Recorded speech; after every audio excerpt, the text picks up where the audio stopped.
Come here, you ugly paladin. I'm gonna kill ya. Oh no. I'll have a glass of malt, please, pal. Beware, for I am both strong and charismatic, I declare. Watch your back. Behold the magic of the Sorcerer!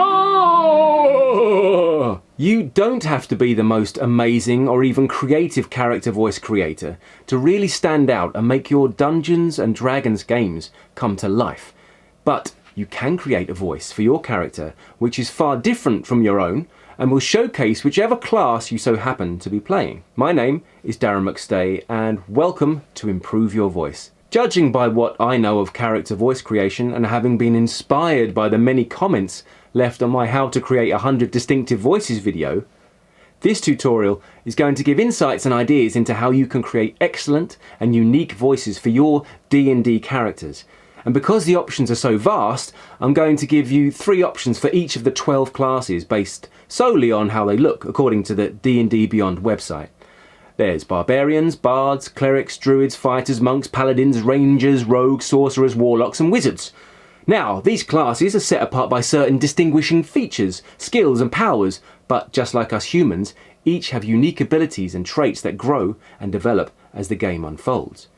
Because of the unlimited possibilities and options for voicing these characters, my aim is to offer some suggestions on a starting point for each one, and then give you some inspiration for developing your own unique and excellent vocal traits as you develop your D&D characters. Remember, these are just ideas.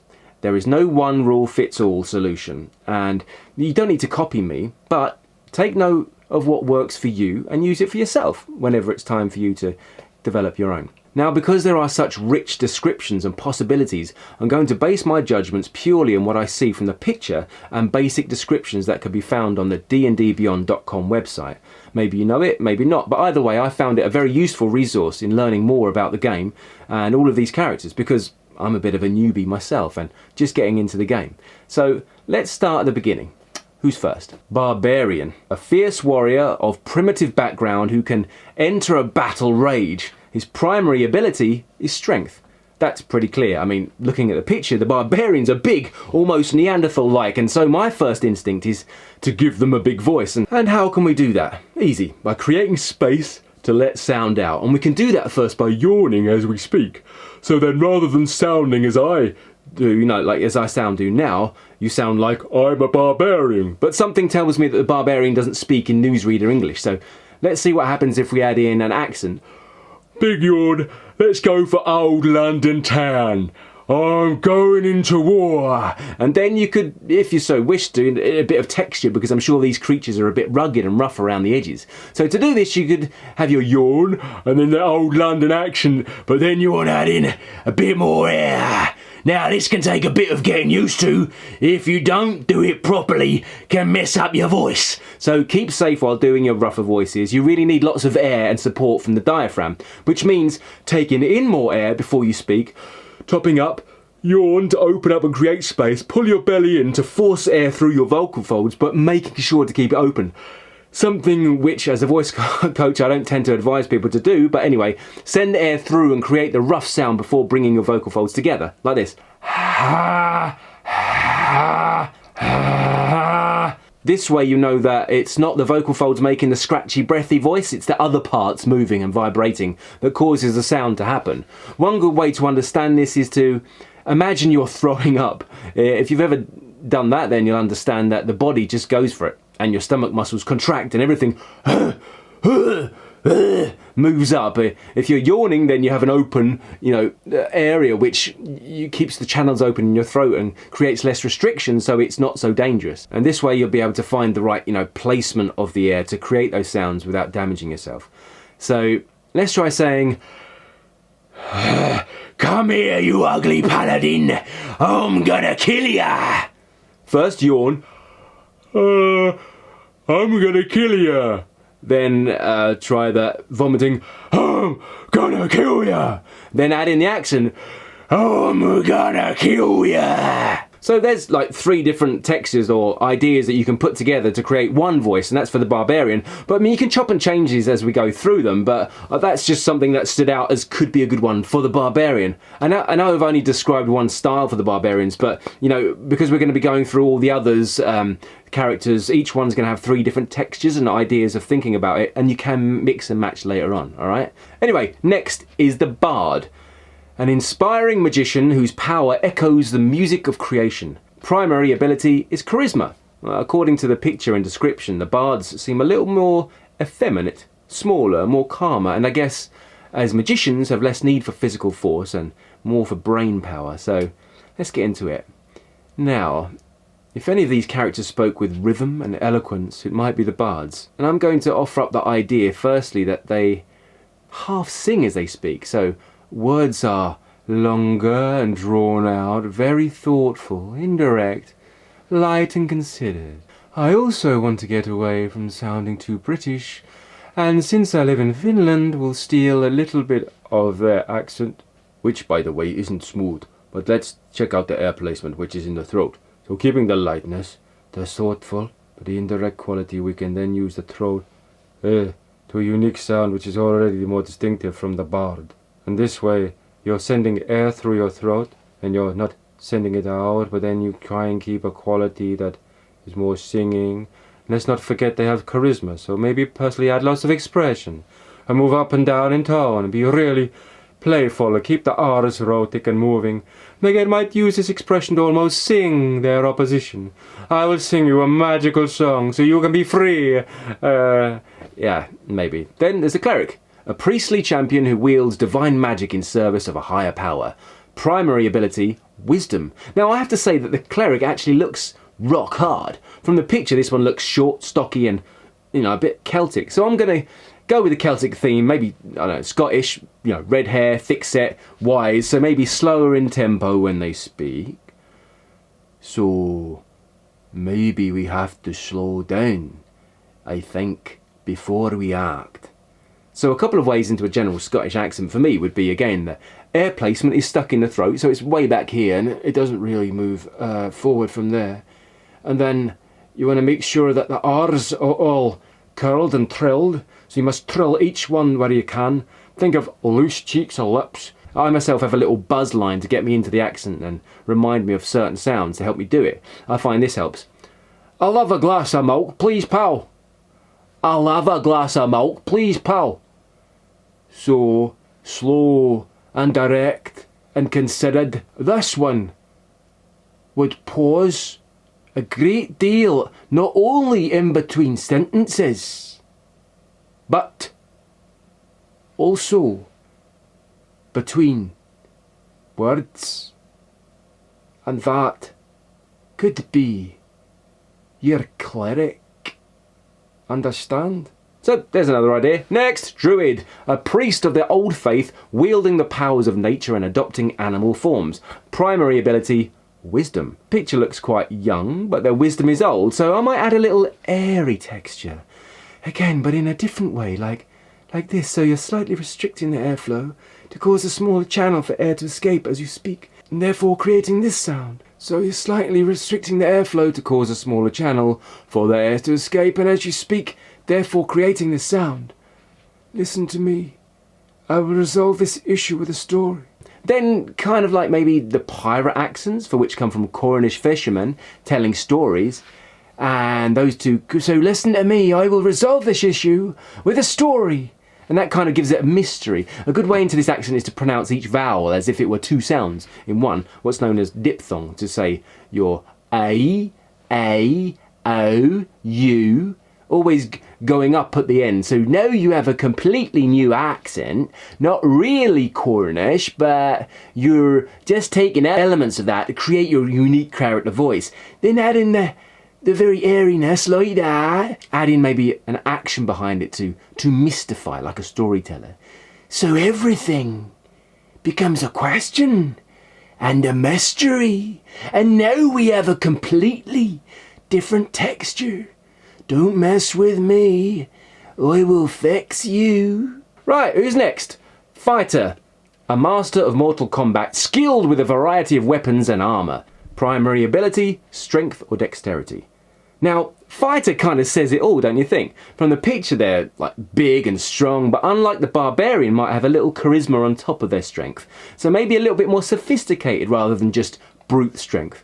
So I want to make this one slower and quieter, as if like a big cat or predator who doesn't move until it's time to pounce.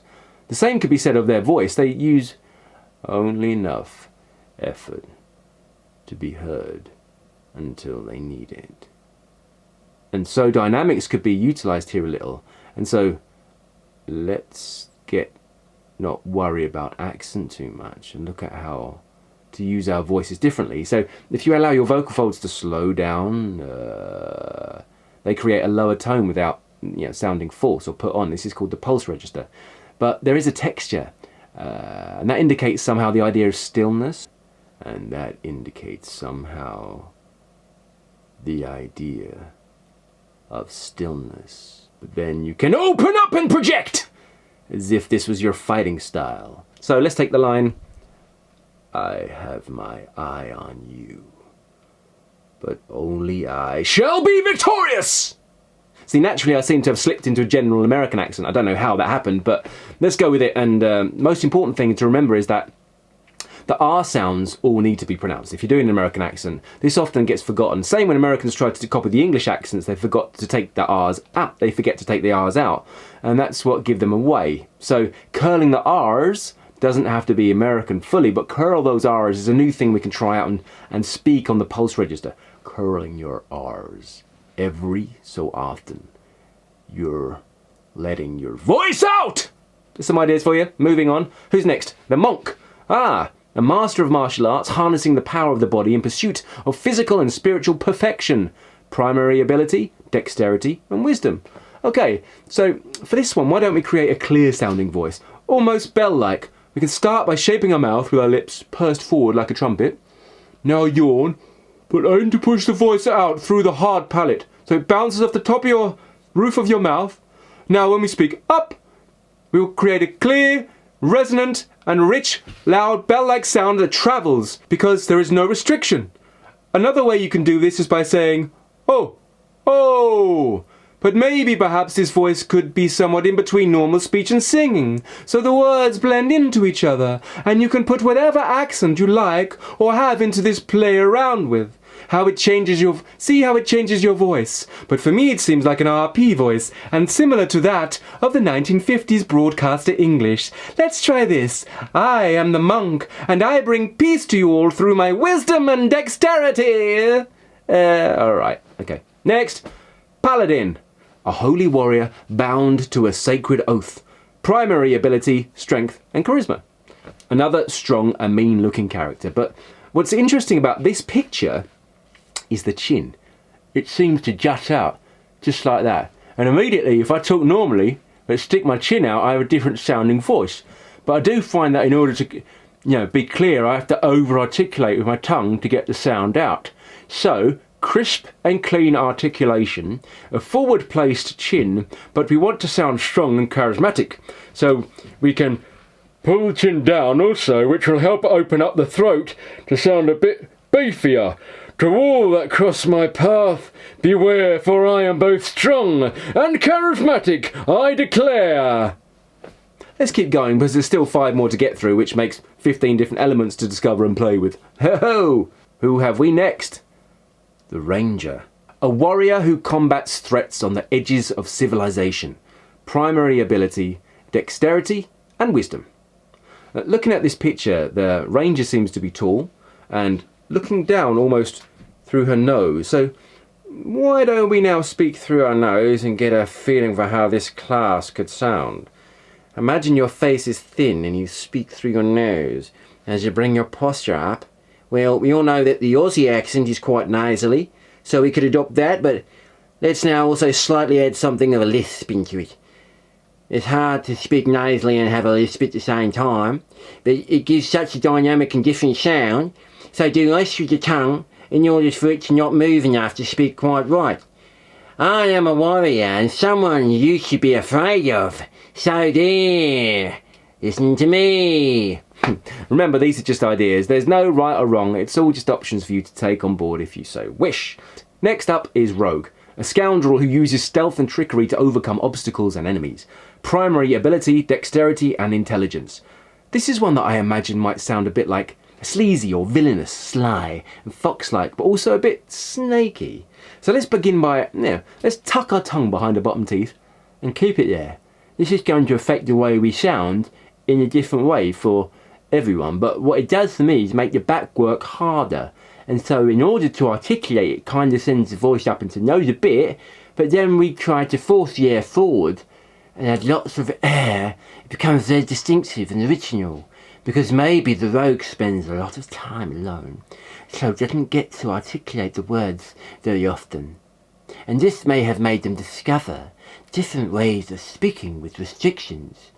All I would say is to watch your back, and then perhaps elongate every word for even more effect. All I would say to you is watch your back. Alright, there's an idea. Anyway, next is the Sorcerer, a spellcaster who draws on inherent magic from a gift or bloodline. Primary ability, charisma. A big, open and throaty sound similar to the Barbarian, maybe, but better enunciated. Articulate every word, syllable and consonant possible, whilst really milking all of the vowel sounds. This gives the effect of a big voice without having to project. Think space. Think space. I call this the Brian Blessed voice. Chin forward, throat open. Imagine you have a chest the size of Texas and create as much space in your mouth as possible. Close the front slightly, and being charismatic, you can play with this and have fun with the dynamics. I am warning all of you, behold the magic of the Sorcerer! Next up is Warlock, a wielder of magic that is derived from a bargain with an extraplanar entity. Primary ability is charisma. I don't know what extraplanar is. I've got no idea. I looked it up in the dictionary. It doesn't really tell me, but I'm guessing that it's kind of from an outside source. And something tells me that this one has less magical authority than the Sorcerer because it's borrowed magic rather than inherited.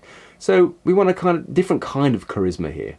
And judging by the picture, however, the chest up and arms back, there's a pride, but I'm going to assume that they are, they're a vessel for other magic, so might have an inner conflict. So perhaps this one could have two sides to it, and a brave and strong, bold and clear, and then something else more fearful, like the wind is being taken from them. So you could use your diaphragm and pull your belly in to make it sound a bit more nervous. So as you speak every once in a while, you could go very strong and then pull it in, sensing danger. Maybe when you're sensing danger or conjuring magical forces, you could be speaking, I am here and I will, oh no. So use your diaphragm and just play around with it. Pull it in at different levels and even use your hand if it helps. Start by being very strong and open and then just drop it down and then maybe. I think this video's got a bit crazy now, and luckily we've not got too many to go. What's next? Wizards! Right, what does it say? A scholarly magic user capable of manipulating the structures of reality. Primary ability, intelligence. And maybe the wizard's intelligence gets in the way of their speaking, and it could be quite sporadic, considered but indirect, and a bit scatty, so maybe a lighter touch. Maybe play with swinging and throwing and words away and mumbling to yourself and grumbling and fumbling and keeping a small mouth, even changing your physicality. Bring your shoulders up and hands together, counting. All these little things in quick, sharp, but slight textures, just small. I hate those stupid barbarians, all that muscle and up there in their head. What could a sorcerer without a source? But I don't know, whatever. Just maybe make. So for that, you could really just make it all smaller, change your physicality, and just maybe throw away lots of words and make the important ones stand out. Just ideas. You can take all of these and mix and match the different qualities to find the voices that you want to discover, create and play with. The most important thing is that you have fun with it. Play. Don't take it too seriously, and you'll find before long you can grow and build more dynamic ranges of voices that you can use in all classes and characters you happen to be playing with or using. So thank you for watching. I hope this has been useful for you. It's been fun to do, and I've learned a lot about the characters along the way, and some possibilities for creating voices, and possibilities for things I might use if when I'm playing the game. So that is that. Check out all the other videos if you haven't already subscribed. My name's Darren McStay. This is Improve Your Voice. And until the next time, look after your voice. I have so many tales to tell, and up till now I've been telling them real badly, so I hate myself and all my faults, because the one thing time won't heal, the loss of days gone by.